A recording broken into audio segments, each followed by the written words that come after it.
My name is Bryan Sanders. I'm 19 years old and I make websites for small businesses. I started a business because I really hated working in a grocery store. I didn't have any fun with it. I wasn't stimulating my mind and I was effectively just standing there moving milk. It was just mind-numbing and boring. I knew that mentally I'd be a lot more stimulated and financially I'd be a lot more happy if I started a business, so I did. And it was the best choice I ever made. So I heard that our church didn't have a website, so I didn't ask anybody, I just kind of started doing it. I took initiative and learned how to make websites for the church. I ended up doing that and showing it to the pastor and he loved it. Word got out that I was the one who knew how to make websites, and then a refrigeration company approached me. After that, people got wind of it and I just started doing it for people in my community. It didn't take much advertising, it just took a little bit of initiative. If somebody asked me the step-by-step process of starting a web design business, I would say first, you need to make a website for yourself. There's a bunch of free tools online like WordPress, Wix, Squarespace that you can use to make a website.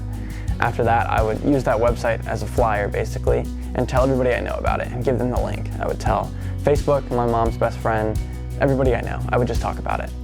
And then after that, I would reach out to people and small businesses in my community and say, hey, do you need a website? Do you want to sit down and talk about it? Because I can do a good website for a good price at a good time. I was able to start my business with only $12 because I used completely free tools. Currently, there are so many different web design tools and softwares online that are completely free. I learned how to do the work on YouTube and didn't spend $1. It was really liberating to take advantage of the free content online and the free tools. The first time I was actually rejected, I spent a lot of time preparing for a pitch. It was the local bowling alley in my town. I spent time working on a website and creating a flyer, and actually even booked a meeting with the owner. I went in at our scheduled time and the owner didn't even show. So instead I actually ended up meeting with an employee of the bowling alley and they told me no and I got a big rejection. It really hurt and kind of stung at the time because I was banking on that project and spent a lot of time before even having the meeting. I learned from that rejection that it's very important just to pick up and keep moving on. I didn't want to get too hung up on the bowling alley, but ended up using that work to inspire me for more clients and just keep trying. I think a lot of people are in the mindset that because they live in a small town, they can't start a business. Well, I do live in a small town and I think it actually played to my benefit. Because it's such a small town, everybody knows everybody. And if you do good work for somebody, people are going to talk about it. And despite the fact that people think you need to live in New York or LA to start a business, you can really live anywhere and just do good work and you'll be fine.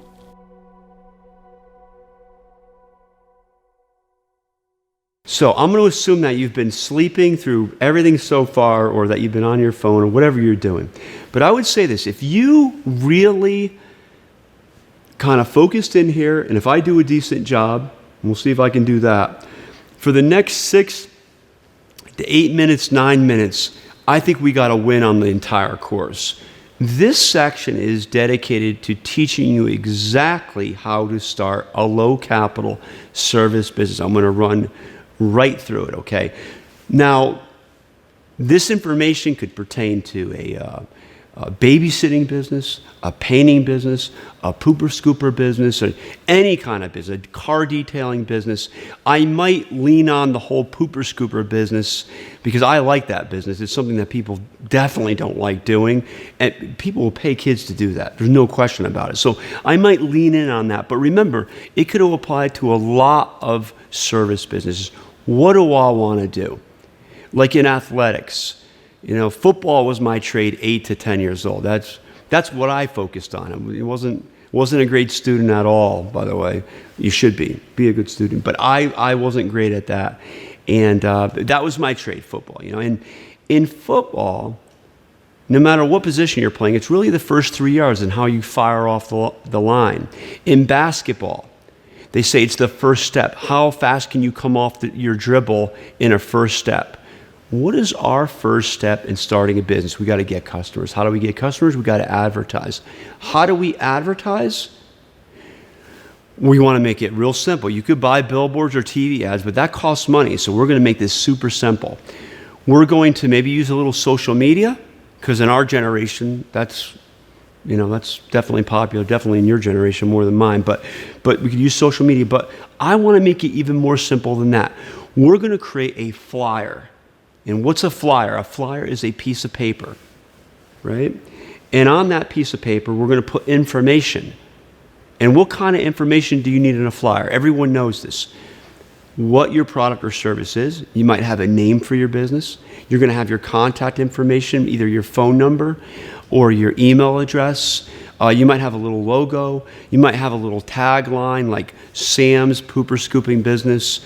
We do a great job, something like that, right? It doesn't matter what your tagline is, but very simple. Keep a lot of white space in your ad, by the way, a lot of white space. Don't put tons of words where everything's going to be crowded out. You want it to be short on what you do and your contact information. Maybe a logo, something like that. Keep it simple. Should take you maybe 2-3 hours to do a good flyer on a computer in Microsoft Word or PowerPoint or whatever you use. You're going to take that ad, and you got a piece of paper like that, and you're going to copy the ad from one side of a piece of paper to another. So you get 2 ads for every sheet of paper. You get 2 for 1 kind of thing. It's a small little trick. You don't have to do it, but we don't need huge flyers. We don't even need big pieces of paper. We can cut it in half and do it that way.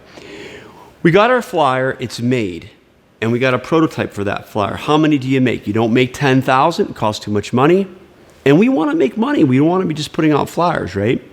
You don't do 10,000 and you don't do 1 because 1's probably not enough. You might do 25 flowers. You might do 50 flowers. You might do 100 flowers, 200. In that range. It's also a matter of your budget. It should cost between $10 and $20 to do that. If we're doing a pooper scooper business, as well as other small service businesses, we want to think about where can we get those flyers where it makes the most impact. If I'm doing a pooper scooper business, I'm going to put flyers in dog parks. I'm going to put them by mailboxes. I might walk door to door. Definitely, you could go door to door in a neighborhood. You can put flyers in churches and grocery stores. You can put flyers on telephone poles. But you get them out where the public can see them. On that note, this is quick. You put flyers out. It's almost like doing a lemonade stand. You can do this real fast. This is like a couple of hours. If you have the right flyer and the right product, you're going to get calls, and you're going to get calls. You're going to show up on time, look professional. You're going to present to people what your product or service is, and you're going to get business. There's no question about it. Once you get business, you're going to try to get referrals from customers. You're going to make sure they're happy with the product or service and get referrals from them. One footnote as well on pricing. If you are getting tons of business, tons of demand, if demand is not a constraint at all, and you're not making enough money, what do you do with your prices? You raise them up. If you're presenting a lot, talking to a lot of people, you're getting calls, but you're not getting any business, or people say your prices are too high, what do you do with your prices? You lower them down.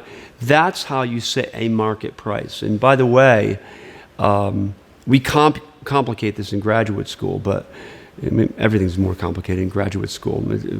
Half that stuff doesn't count. The market price is the only thing that matters. That's how you set the market price. It's a price at which you're willing to do work where people are willing to pay you. But I don't know exactly how long that was, but that would go for really any type of service business that you might want to start.